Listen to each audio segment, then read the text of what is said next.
அனைவருக்கும் வணக்கம். இது புளிச்சக்கீரைங்க, நாட்டு புளிச்சக்கீரை.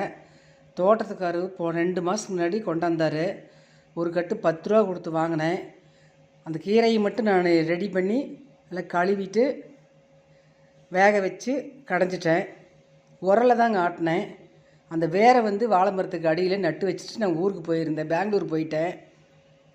முந்தா நாள் தான் பெங்களூர்லேருந்து வந்தேன். அழகாக துளுத்து ஒரே மாதிரி துளுத்துருந்துச்சு. இதுக்கு டெய்லி எங்கள் வீட்டுக்காரர் தண்ணி விட்டு காப்பாற்றிட்டார். இது மாதிரி இவ்வளோ கீரை இருந்துச்சு. இன்றைக்கி இந்த கீரையை க்ளீன் பண்ணி வச்சுருக்கோம். உரம் போடாத கீரை. இந்த கீரையை இன்னி வேக வச்சு இதை உரலில் தான் ஆட்டணும். அதுக்காக வெங்காயம் நிறைய எடுத்து வச்சுருக்கேன். இது டெய்லி மெடிசன் மாதிரி 1 ஸ்பூன் 2 ஸ்பூன் போட்டு சாப்பிடுவோம். 2 பேரும் சாப்பிடுவோம். புளிச்சக்கீரை உடம்புக்கு ரொம்ப நல்லதுன்னு சொல்கிறாங்க. நீங்களும் வாரம் 1 நாள் வாரம் 2 நாள் புளிச்சக்கீரை செஞ்சு சாப்பிடுங்க. தேங்க்யூ.